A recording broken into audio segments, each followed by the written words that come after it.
Good evening, everyone. Curry College Chief Weather Forecaster Joe Shaka here, taking a look at the month of March so far. Temperature-wise, you can see it has been off to a not as warm of a start as I thought it was going to be here in the Northeast, but you can see warmth everywhere else. But I think we're going to see a major setback. You can see the cold in Canada. That's good, actually, in northern Canada. That actually worked out pretty nicely. But looking forward, it's not what I thought it was going to be. I'll tell you that. And there's some risk to this forecast, but maybe we can save it in the end, at the end of the game.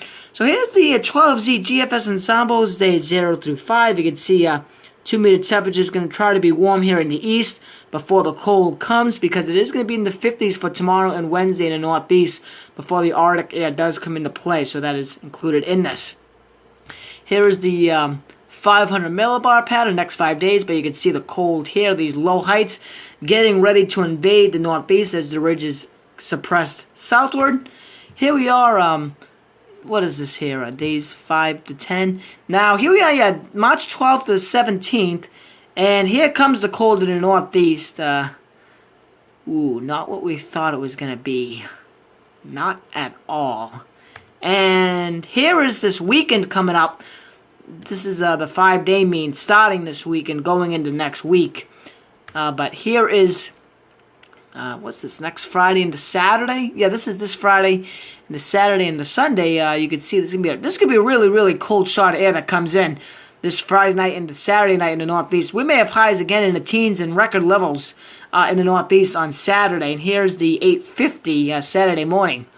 That does not look nice at all. Ooh. That's going to leave a mark. I mean, now that is now this is the ensemble. Remember, there's I think there's 21 members in this here, and that's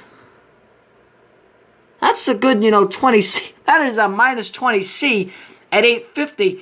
And I can't show it here because of the private site, but the European Saturday morning has minus 30 to minus 32C 8:50 temperature over the Northeast on Saturday. So it is mighty, mighty cold over the Northeast on Saturday. And then here we are as we advance our way towards the middle of end of March, the 16th to the 21st, days 10 to 15. Ooh, more cold being in the way of the warm-up that I thought was going to, mid-March, I thought we were going to see this big warm-up. I saw that on the weeklies. Really last Monday. This past Thursday it has gone away, and I'm sure when the new weeklies come in tonight, it is going to look a little different than what I thought what was going to be happening. And part of the reason this is happening is because we have the wavelength shortening as the seasons change now in March. So the different, if you will, different teleconnections have different outcomes. So, and we got this EPO out here that's going negative. That's going to drive cold air in here. We got the positive NAO. All these teleconnections in March, you get different results. You have the MJO going to different phases now. I should have added that on here, the MJO phase. But let me tell you, these phases are not warm, and it does not look like it's going to be warm through at least a good chunk of the month of March. And then here we are, days 10 to 15 with the 500 millibar of the GFS. Again, coast to coast cold almost. Even here, this may get cut down again, but again, the source region is cold as well. So, I mean, that could really drive cold air into the Northeast, and that is exactly what is happening. Now, here's the Canadian days 5 through 10, 2-meter temperature anomaly. Ooh, reminds me of March 2015. That was a cold, cold March. I mean, that was ridiculous how cold it was in March of 2015. I believe that March averaged 9 to 11 to 12 C below normal for the 31-day period, but it's not going to average that cold this March. And then here's the interesting thing. Here's the Canadian days 11 through 16. You can see that there's a threat of a warm-up maybe late March, but there's a lot of vulnerability. And the European 12Z run showed this as well.